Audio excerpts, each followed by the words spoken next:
नवीन तंत्रज्ञान आपल्या देशात शेतीच्या अनुषंगाने आणण्यासाठी काही तरतूद नाही। या अर्थसंकल्पातून शेतकऱ्यांसाठी ठोस असं काहीतरी होईल अशा अपेक्षा होत्या।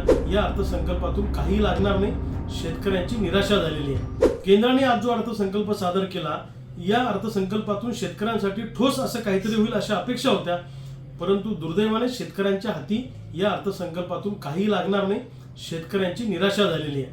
आम्हा शेतकऱ्यांना काय अपेक्षित होतं की शेतमालाला प्रत्यक्ष उत्पादन खर्चाच्या आधारित 50% भाव मिळाला पाहिजे। म्हणजे जो काय प्रत्यक्ष बांधावर आम्हाला उत्पादन खर्च येतो त्यात 50% नफा ऍड करून बाजारभाव देण्याची व्यवस्था सरकारने केली पाहिजे। याची कुठलीही तरतूद यात नाही। शेतकऱ्यांना कर्जमुक्ती करणं अपेक्षित होतं, ते सुद्धा केलेलं नाहीये। गावागावामध्ये शेतकऱ्यांच्या शेतापर्यंत सिंचनाच्या व्यवस्था राबवण्यासाठी ठोस असा निधी सिंचनासाठी देणं अपेक्षित होतं, पण तेही याच्यामध्ये झालेलं नाहीये। आणि शेतमाल साठवणुकीसाठी गावागावामध्ये गोडाऊनची योजना आणली पाहिजे आणि मिशन मोडवर आणली पाहिजे, परंतु त्याची तरतूद यामध्ये केल्या गेलेली नाहीये। हमी भावाचा कायदा करणं अपेक्षित होता। हमी भावापेक्षा कमी दराने जर एखाद्या व्यापाऱ्याने खरेदी केली तर त्या व्यापाऱ्याला शिक्षा झाली पाहिजे, कठोर शिक्षा झाली पाहिजे। याचा कुठलाही कायदा याच्यामध्ये आणलेला नाहीये।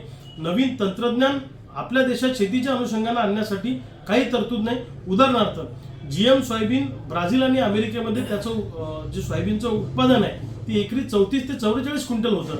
जीएम सोयाबीनचं तेल हे सरकार आपल्याला खाऊ घालतं भारतामध्ये आयात करून, परंतु जीएम सोयाबीन लावायला आम्हाला परवानगी देत नाही, हा विरोधाभास आहे।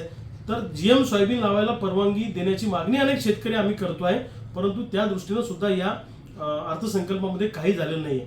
यांनी असं म्हटलं की कापसाच्या जाती आम्ही विकसित करू, परंतु कापसाच्या भावाच्या संदर्भाने काहीच बोललेलं नाहीये।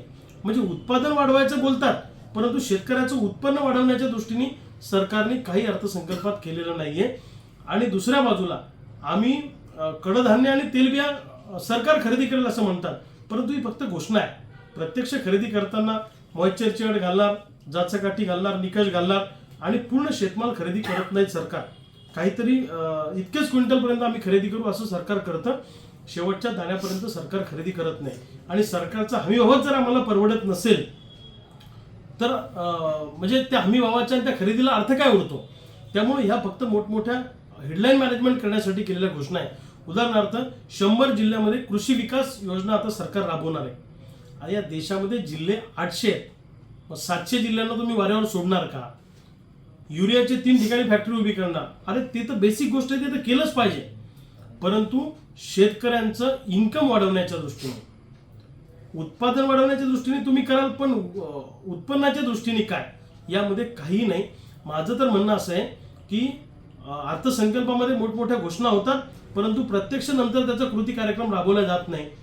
एकदा घोषणा झाल्या की नंतर कोणी मागे वळून त्याच्याकडे पाहत नाही। म्हणून 2014 पासून जेवढ्या काही घोषणा अर्थसंकल्पामध्ये झाल्या असतील त्याचं ऑडिट झालं पाहिजे। केलेल्या घोषणा आणि त्याची झालेली अंमलबजावणी यामध्ये मोठ्या प्रमाणामध्ये तुम्हाला तफावत दिसून येईल। त्यामुळे मला असं वाटतं पूर्णवेळ वीज, शेतमाल साठवणूक केंद्र, सिंचनाच्या सुविधा आणि प्रत्यक्ष उत्पादन खर्चावर आधारित 50% भाव या अनुषंगाने जर का या अर्थसंकल्पामध्ये काही केलं गेलं असतं तर मग आम्हाला बरं वाटलं असतं, परंतु या केलेल्या घोषणांच्या माध्यमातून शेतकऱ्यांच्या हातात काही लागणार नाही असं माझं स्पष्ट मत आहे।